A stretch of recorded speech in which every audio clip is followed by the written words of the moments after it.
Hello and welcome to the Film Pulse Podcast. This is episode number 524. My name's Ed Patterson. With me today, we got Kevin Rakestraw. Hey, Kevin. Hey, how's it going? Hey, it's going all right. How about you? Hey, okay. All right. All right. I was fine all day until like right before we hit record. Now I can't stop coughing. Oh, boy. Yeah, great. Is it like an allergy thing or you think you're getting sick? No, I've been sick since Tuesday. Ooh. Oh, boy. Yeah, it's good times. Is it like just a regular old cold, regular old winter cold, or is it something The regular more winter COVID-y? cold. No, Okay. no COVID. That's good. This week on the show, we're going to be taking a look at Dark Match, which is out now on Shudder. We'll also be going over some we're watching on the watch list and this week's new releases in theaters, VOD, and Blu-ray. Thank you so much for joining us this week. Let's go ahead and dive straight on into Dark Match. This is written and directed by Lowell Dean. I have a synopsis here. A small-time wrestling company accepts a well-paying gig in a backwoods town, only to learn too late that the community is run by a mysterious cult leader with devious plans for their match. Kevin, we'll kick it off with you. What are your initial impressions of Dark Match? Pretty intrigued by this one. You know, you got a horror movie with some wrestling, and watching the trailer, it looked like halfway decent. Like it didn't look absolutely terrible. And I don't know. I love this concept of them just like going out, do this wrestling match, like 4 or 5 matches, make some money, get out. But they can't get out, buddy. They cannot. Yeah, that cult has other things in mind. Yeah. They should have known right off the bat as soon as they got there. Yeah, things were weird right away. Yeah, things were off. Not a good idea too to be doing all that drinking and everything before you're wrestling the day before. Yeah, I mean, the lead here, Aisha Issa, who plays Misbehave, she knew. Like she was like, hey, we're gonna be wrestling tomorrow, so I don't want to overdo it. And then they all overdid it. All of them. Well, I think there were other things at play too. I mean, they were clearly consuming more than what they thought they were consuming, I think. That's true. Very true. I gotta say, overall, not too bad. Like I thought the effects were gore-wise and everything were halfway decent. Acting wasn't too bad. Yeah. The only thing I gotta say is that like I was really kind of like let down by the wrestling. Like there's like barely any wrestling in this movie, and the wrestling that you do see is just it's kind of just like running back and forth, doing a couple slaps, a little grapple, which is crazy because you have real wrestlers in this movie, but like the wrestling is just not very good. Like, yeah. Which I don't know. I did find myself like halfway through it, just kind of being surprised with myself, just being like, damn, I was kind of hoping for more wrestling. Yeah, it's funny. Like I don't watch wrestling. I don't watch like WWE and stuff, but I do like wrestling movies and like wrestling documentaries and stories about wrestling, especially like older, WWF, like the territories stories and stuff like that. Like I like all of that stuff. Like learning about the history of pro wrestling, that interests me, but like I don't watch it actively, like the new stuff. Yeah.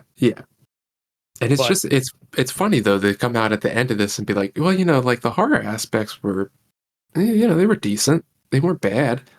And I'm just more like let down by the lack of wrestling. But it pretty much delivered on the horror aspects. Yeah, I mean, this is a movie that if you see the trailer or even read the synopsis, you kind of have an idea of what you're going to be getting into. I don't think that it deviates from expectations much at all. For me, this was just like, it was kind of a middle of the road movie. It was entertaining. I agree with you that I thought that the gore was decently done, a little over the top. Like, there's a scene where the one dude gets stabbed in the hand, like through the hand. And the amount of blood that comes out of his hand, I mean, it's like almost geyser blood levels here, which is fine. Like it adds to the kind of over the topness of it and makes it a bit more fun. I'm a little bit wishy-washy on the look of this movie. on one hand, I'd liked the kind of graininess and grittiness of it because it does Hmm. take place in the 80s, so I think it's like Yep. 88 or something. So I think that Lowell Dean did a decent job on that front. What I don't like are movies that have the lighting that is used in this movie. There's so many movies, like horror movies specifically, that use these like, or I should say, overuse these like gel lights where everything is red, everything is purple, like and it's too much. Like I Hmm. hate that. This movie is Yeah. like it's super dark, and Yeah. then it's just punctuated with these scenes where like everything is just bathed in red, and I just find that to be so annoying, and I hate it actually. Like I Yeah. just hate No, the look. I'm glad you bring that up because you do kind of get like visual whiplash from the Yeah, lighting because in this movie because it's like you can't see anything, and you're like, okay, this is kind of pointless. To like what you talked about, where it's just like, oh shit, now we're just like bathed in color. That's a bit much, and then back to nothing. Can't see anything. yeah, I could not stand the look of this, which is unfortunate because as I said, the kind of graininess of it almost looked like it was shot on 16 millimeter or something. I don't think it was or anything, but that I liked that effect. A good example is, and maybe one of the very few scenes that you can actually fully see what's going on, is just that scene when they're getting on the bus at the or in the van at towards the beginning of the movie when they head out, and it's shot outside and it's like daylight and it looks great. Like I wanted the whole movie to kind of look like that, but unfortunately it doesn't. And I don't know if like maybe some of that was done to mask like budget constraints or something. Because I mean, really, when you like the wrestling matches and stuff, like you can't see anything except the ring, pretty much. Yeah, And I don't like. I'm not sure if they were constrained by budget regarding like set design and stuff like that, or like hiring of extras or whatever. But yeah, not a big fan of the visuals, but also like even like they're disappointing because it's like you can see glimpses of what it could have looked like what the visuals could have been, and so I think that that's a bit of a disappointment for me.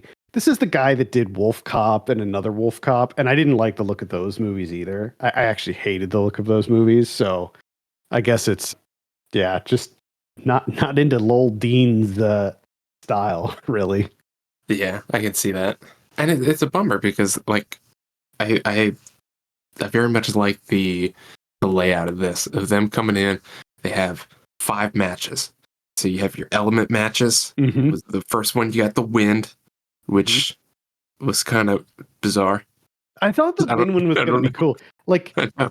I thought that they were going to do more with the wind one It's just a because giant fan that's on. yeah, because it seems so menacing at first, and then you're like, oh well, it's just a fan in the ring. Like I was kind of hoping that it was going to like be so strong that it blows them up in the air. Like I thought that that would be kind of fun, or Yeah, at least you just something. You thought it yeah. would I mean, play a part some way somehow. it It's at least the fan like was flinging the blood everywhere. You know, yeah. that was kind of fun to see the blood just shooting all over the place. And then what was it? The water, Hmm. Yeah, water, earth, earth, and then fire. fire. Yeah. Which I mean, it was kind of fun, but The yeah, again, like a lot of the element stuff didn't really play a part. Like the earth match is just like, hey, we have a bunch of dirt in there. pile of dirt. Yeah, But it's more so yeah. about how we glued glass shards to your hands, which I don't know what that has to do with earth, but sure. I guess you know if you look at the formation of Yeah. glass I and mean, but sand, and that's a stretch. it is sure it's definitely a the stretch. But I water's mean, you just know, like, we turn they the had to come. sprinklers on. This is a small time, you know, the thing that they're doing here. So yeah, I don't know. I don't feel like this cult had a lot of creativity and brainstorming when it came to setting this stuff up. No. definitely. I do like, and maybe this is like a sort of a minor spoiler, but for the fire one, there's like flamethrowers all around the ring. There's like a big pit of fire, and I thought to myself right before the match started, like, I hope this match lasts like 2 seconds because that's probably how it would be in real life if you put two people in a ring that was just surrounded with fire everywhere and they had to fight to the death. And sure enough, that match was like 2 seconds long. I kind of like Yeah, that. yeah, and I thought that was kind of funny because of course it was the guy that like uses a shit ton of hairspray. Yeah, exactly. And the fact that they loaded him up with hairspray at the beginning too, I thought that was pretty funny. Yeah, performances across the board I thought were fine. No major issues or criticisms here. Stephen Ogg, I like pretty much everything, or I like Stephen Ogg in anything that he's in. And then in a lot of ways, I think it's his doppelganger, the other guy that I can't remember his name right now. The guy is the manager. Oh yeah, shit. I'm looking for him on this cast list, and I don't even see him. Jonathan Cherry. Oh yeah, there he is. That picture doesn't look like him. No, not at all. Must be old. That's from like 15 years ago. Come on now. Yeah, Goon. Yeah, I find that Stephen Ogg and Jonathan Cherry are kind of like, they could be brothers to me. Like they look and kind of talk the same. Either way, I like them in it. Chris Jericho plays the Prophet. I liked that. I thought that was a fun casting choice. And then the guy who plays Enigma Jones, I think, looks like he's an AEW wrestler, or maybe WWE. I did enjoy that as well. Kind of like the VHS recordings, Mm-hmm. the matches. I like the visuals of that. Yeah, no, they look good, and I like the title cards too. Like the title cards were great. The beginning of each match, I thought that those looked really cool. I do love that, Jericho's character is kind of like trying to get revenge on this. I can't remember the name of the wrestling federation. SAW? Yes, SAW. And it's like they're talking about it like it's big time, like the title shots and stuff. But it's like, man, they were just wrestling before the cult thing, and there's like 27 people there. Like, well, it was still it was at least televised, though. I think so. That was at least something. I mean, 88. I don't know my wrestling history well enough to know that if 88 was like when the territories were still a thing, or if WWF bought everything up by that point. I think maybe there were probably some territories still around that were like bigger. Yeah, I just love the amount of work putting in to get back at these guys. Yeah, a lot of work. Like years and years of work. Well, he did get blacklisted, so but also it was his fault, like it was his fault that he got blacklisted. But it's also great because we kind of just glossed over the fact, because I kind of forgot too, like throughout the movie until the end, that like they're trying to summon the devil also. Yeah. That just happens to be a part of it, where it's just like, okay, like we're gonna get the devil here. You know what? Let's get revenge on SAW as well. Like that's it's like a two birds one stone situation where he's like, okay, well we need these sacrifices. What better way to do it? Because not only that, but they're recording it and making money off of it too. Yep. So it's a triple threat here.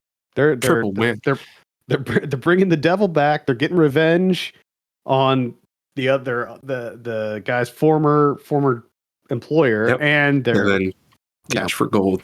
Exactly. Cash for gold. Making those snuff tapes. Yep.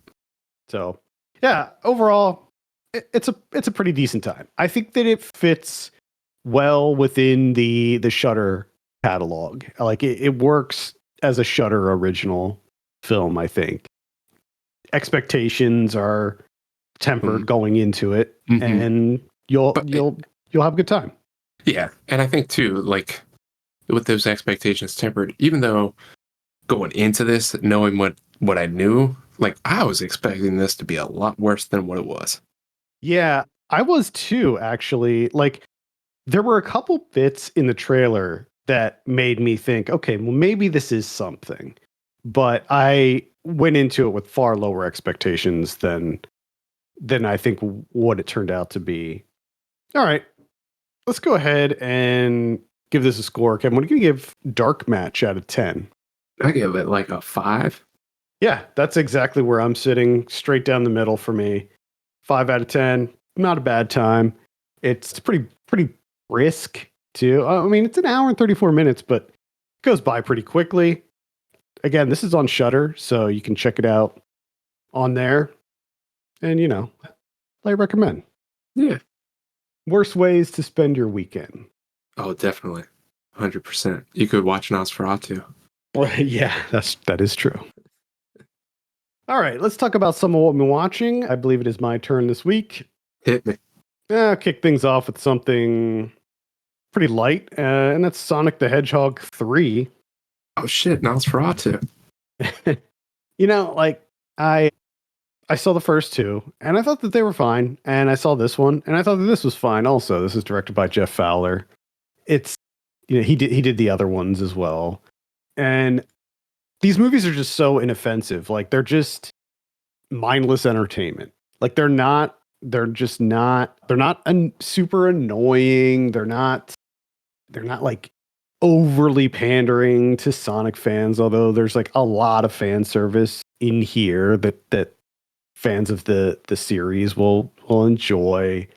There's quite a few funny moments, and I don't know, like, I think I might still like the first one the most, but they're all kind of similar. They just keep adding characters from the Sonic universe and having them go on big adventure, and it's just fun. Like, it's not a movie that necessarily sticks with me, but every time one of them drops, I'll just give it a look. And my daughter really liked it. She was really into Sonic the Hedgehog 3. Yeah.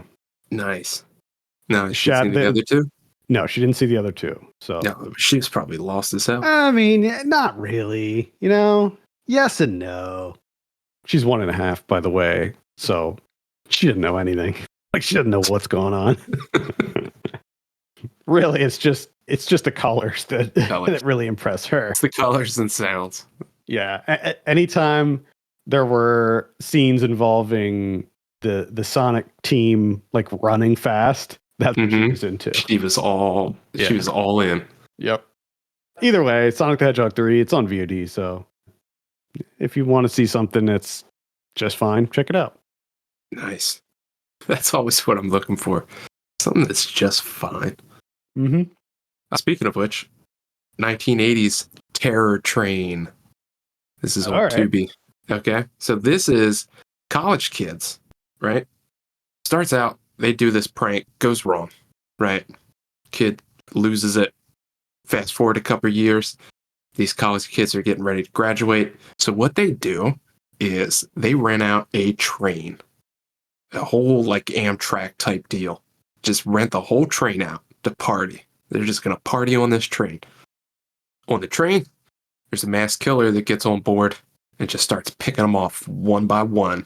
Now, this has Jamie Lee Curtis. She's the lead in this. It's an early role. But, that concept is pretty wild, right? College kids on a train get picked off one by one while they're partying.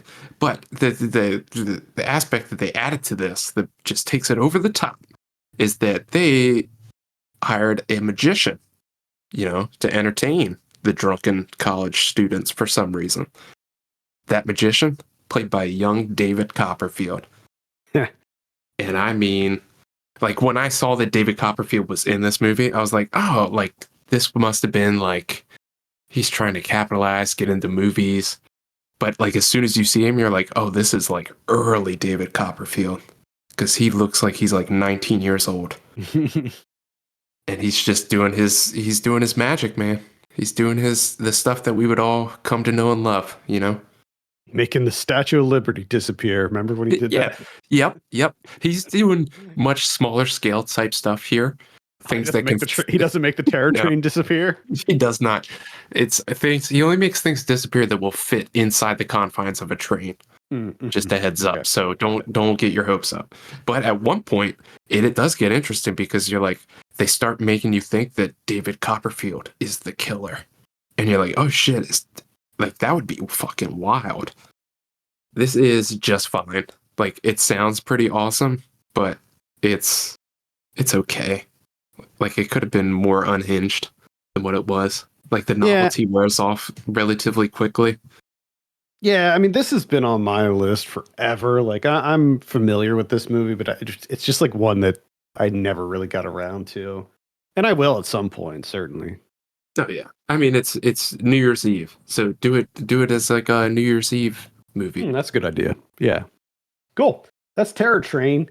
I saw The Damned. This is directed by Thorder Paulson. This is sort of a folk horror from Iceland. So, good thing so far, right? Folk horror, Iceland. Hmm. So it takes place in the 19th century, and there's this very small fishing village, and this woman, she basically runs the whole village after her husband passes away, and they're experiencing a brutally cold winter. So she's in charge of essentially the whole town, like making sure that everybody's fed, and like she's sort of the leader. Like all the fishermen that are camped out there, that are staying there, they follow her lead. And they start to run out of food. The fish aren't biting. They're things are looking pretty dire, and they're resorting to like eat the bait that they have. So, things aren't great. And then they see a ship that has like capsized out in the ocean, and they need to decide if they're going to go out and try to help them. And they decide, you know what, we can't, because this puts us at risk. And then also more mouths to feed. We already don't have any food. So they make the decision to just leave them out there. And that decision causes a lot of horrible things to happen over the course of several weeks and maybe like a month or something. I don't know how much time passes. So it starts off really intriguing. I like the look of it. I mean, it is bleak. This is a bleak ass movie. Very cold looking too. I like movies that take place in winter storms and like brutal cold and stuff like that. I don't know. I like that setting. Of course, in Iceland too. So it's like also kind of beautiful there, despite the harsh nature. But unfortunately, where it goes is nowhere very interesting. It just kind of goes to the same old places that you would imagine a folk horror movie going. There's splashes of horror in here. It's mostly a slow burn. There are little bits of violence here and there, and I will say that when any type of violence does happen, it is brutal. It looks extremely real. Major props to the effects department, because wow, there are some grisly things that happen in this movie, but nothing that's like too over the top or anything like that. Yeah, it just, where it goes and how it ends, I think, is a bit of a wet noodle, and I was not into it at all. In fact, like the final act is what really the whole thing kind of unraveled for me. And I don't think I'm giving too much away when I say that, there's like some paranoia, and the whole thing is like, oh, is it real? Is it not? Like that whole thing. And yeah, it's unfortunate, because I feel like there was promise here. But at any rate, can't recommend The Damned. That's unfortunate. I can recommend Carry On from Netflix. Oh, I saw this. Yeah. Little Christmas Eve centered movie. Taron Egerton going up against Jason Bateman. Jason Bateman trying to get something on a plane. He's a criminal. He's a bad dude. He's trying to get something through TSA. Wants to get on a plane Christmas Eve.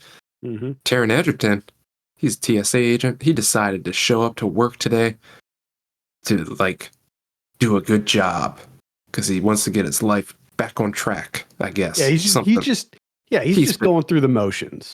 But today he said, fuck it. Got a kid coming. Got to get my shit together. I'm going to go above and beyond. Bad day. Bad day for it. Well, I guess a good day for it, actually. Because Jason Bateman's there, and he's got a fucked up thing he wants to get on a plane. And this movie's just stupid as hell. Yeah, And buddy. I thoroughly enjoyed it because it was kind of like throwback stupid.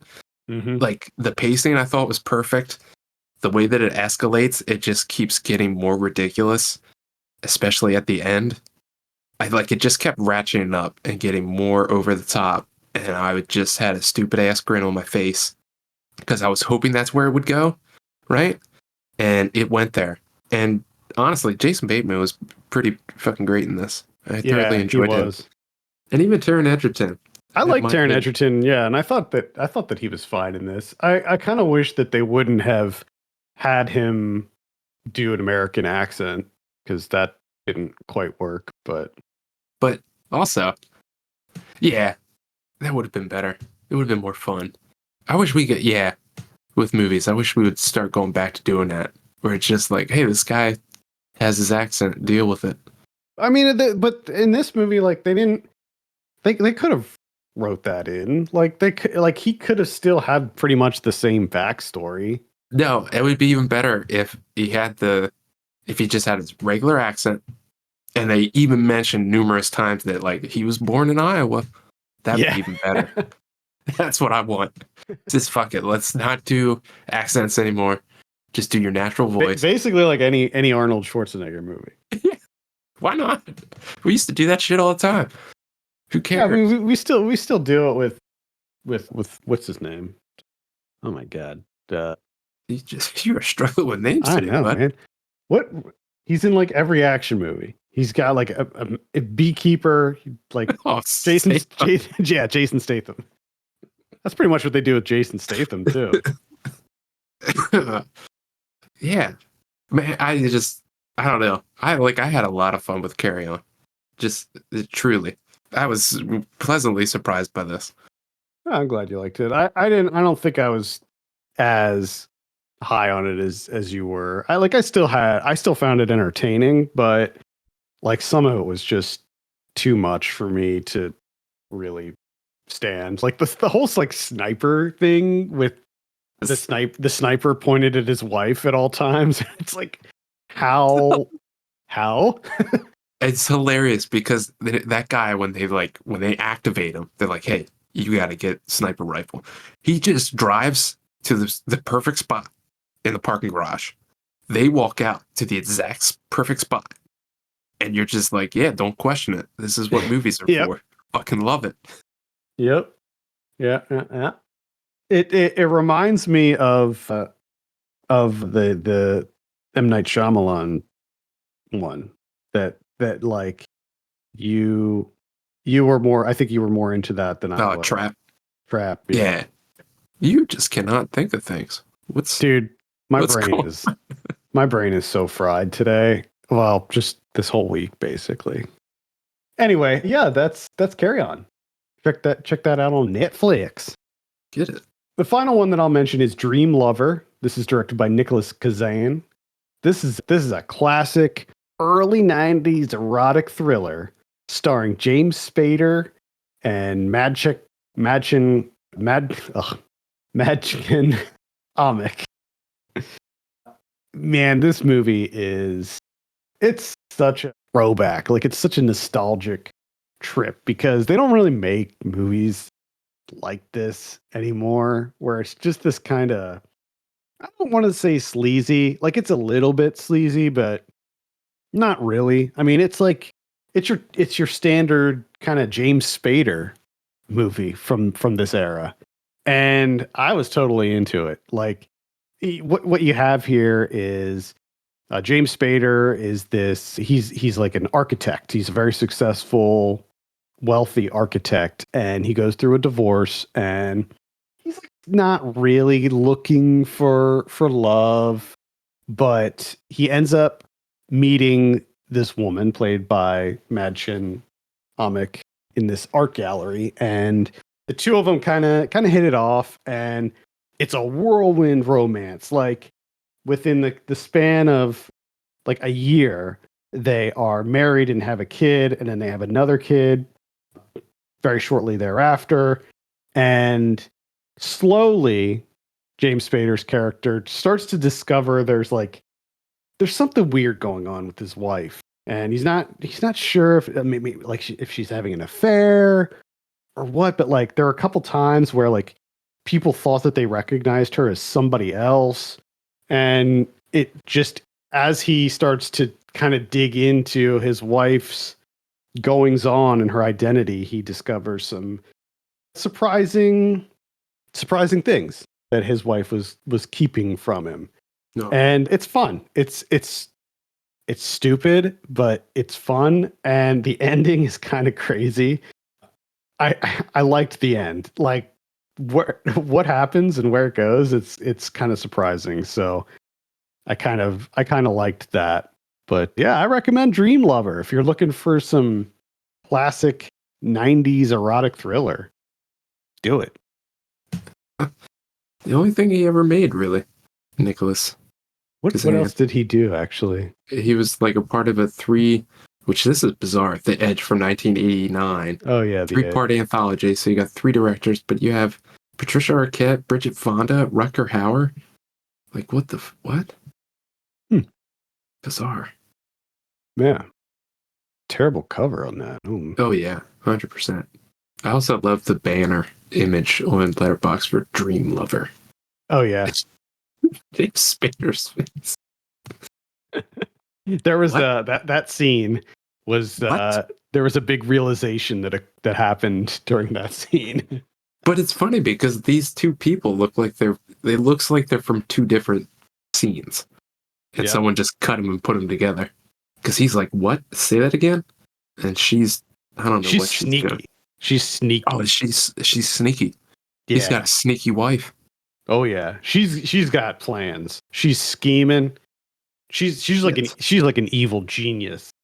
Wow. I saw Jacob Knight on Letterboxd called this an incel gone girl, which is kind of funny and true. Wow.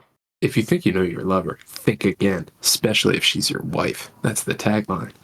It's even worse if it's your wife. You probably know even less.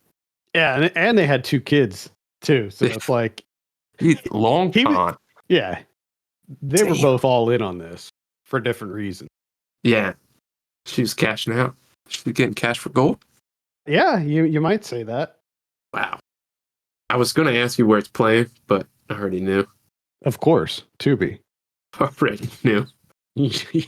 You don't even need to look. All I gotta say is Dream Lover, 1993 erotic thriller. Tubi, of course. You say those words and Tubi just pops up in a different tab. Yep. Already playing, getting you through those initial ads. Just found a new one though. I didn't know that there was an MGM Plus. Available on MGM Plus. Yeah, MGM Plus. There was like a show I was interested in that was on MGM Plus. But yeah, I guess it's still around. Wow. Sign up for that. Only $58.99 a year. Oh, that's a steal. You watch Dream Lover every month. But the only other thing that I have to say is watch the Outrun. This is VOD rentable. Amazon or YouTube, various other places. This is directed by Nora Fingscheid. She's the woman that directed System Crasher a couple years back. This stars, and I love this because I do this every time. Looked it up. How do you pronounce her name? Saoirse. Saoirse. Thank you. Because I was locked in. Had it. As soon as we started recording, forgot. So she plays Rona, fresh out of rehab.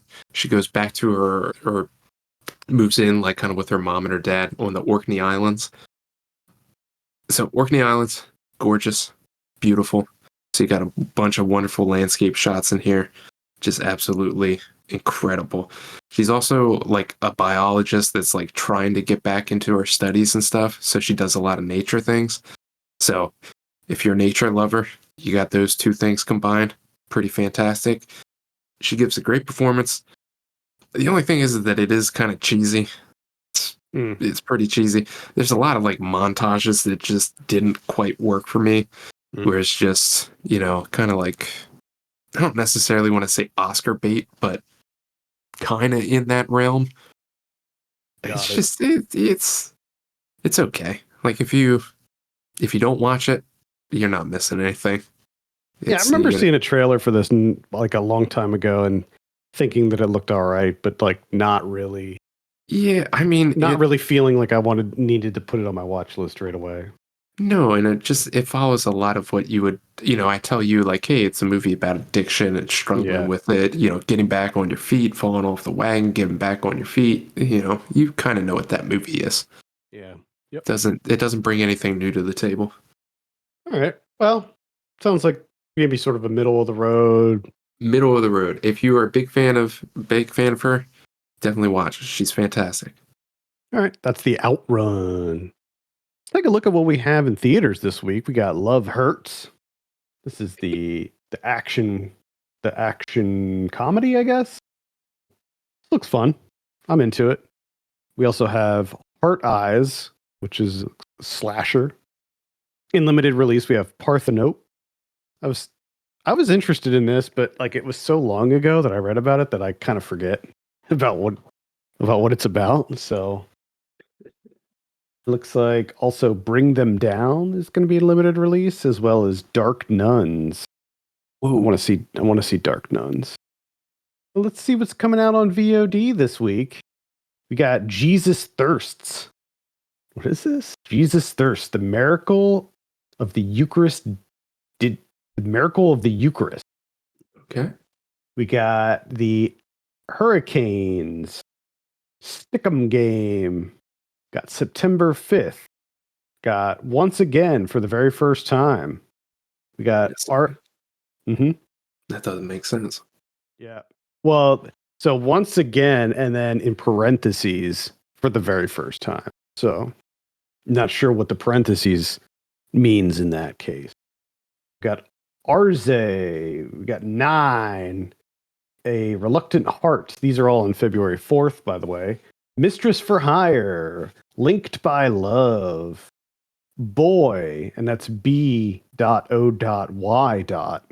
So, Yeah, okay, different. yeah, Boy. Bruises of Yesterday. So it's an acronym. No. We got Ride or Die. This one is capital R, lowercase y, capital D, lowercase e, plus. What? Then we got capital D, lower I, capital E. So that's how you do it. So it's ride plus die, not ride or die. Oh, so you don't get a choice. You're doing both. Yeah, you're riding and you're dying. You usually get a choice. Yeah. Not this time. You're doing both. Yeah. All We Imagine as Light.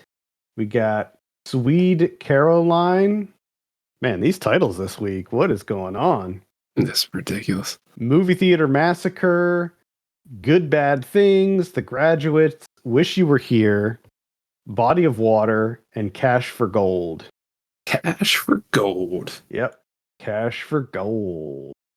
Let's see. Struggling to save her home from foreclosure and stay sober after her military husband's death, Grace goes to work for her small town's only Muslim family and is forced to come face to face with the demons that threaten to pull her under. Oh, man. Looks like who is that? Who am I don't know who that is. I thought it was Demi Moore at first, but then I pulled up the poster in a larger format and realized that it's definitely not. On Letterboxd, I typed in, I was a bit too fast. I typed in Cash for Gold and then just hit enter.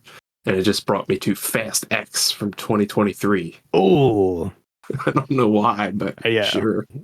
That'd be awesome if that was the alternate title, or if that was the original title of Fast X was Cash for Gold. Oh, gosh. On the 7th, we have Bright Sky, Single Car Crashes, Obsessed with Light, Suze, and Are You There? So, yeah, seems like kind of a weak release schedule next week. Sure does. Next week, on Netflix, we have Bogota, City of the Lost. We also have Kinda Pregnant and Anuja. Those are going to be on the 5th. Bogota, City of the Lost is dropping the 3rd, which is Monday.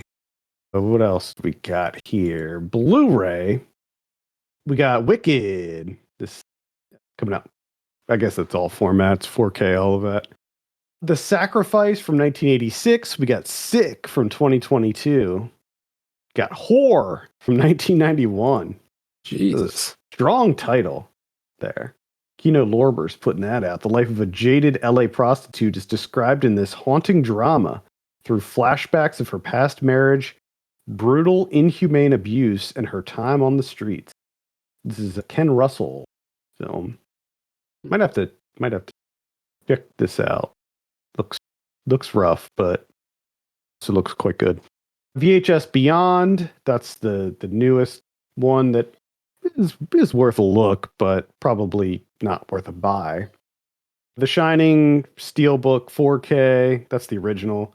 Blade from 1998. Spaghetti Western Classics.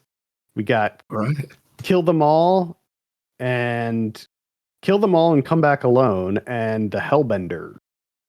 Asriel Werewolves, which is I think trying to cash in on Wolfman because they both came out like the same time. Terrifier 3, that's a limited edition collector's box set. Oh Canada, Invisible Raptor. That's not good. Oh yeah, it looks like it's exactly what you think too. An amusement park paleontologist and a hapless security guard team up to stop an invisible raptor from wreaking havoc on their small town. Yep. Incredible. Yeah, terrible. The Dinner Party. That's about it. What about Criterion's? We got one, and that's P.T. Anderson's Punch Drunk Love, coming out 4K UHD. Yeah, that's a re-release, right? Yeah, I'm pretty sure. That was on Criterion before, right? Yeah. Yeah, I'm pretty sure I had that on DVD, I think. Criterion DVD. I think I remember that. Yeah, back in the day. All right, cool. Well, that's going to do it for this week. Thank you so much for listening. You can send us your questions and topics to podcast@filmpulse.net. And if you could, consider reviewing us on your podcast platform of choice. For Kevin Rakestraw, my name's Adam Patterson. We'll see you next week.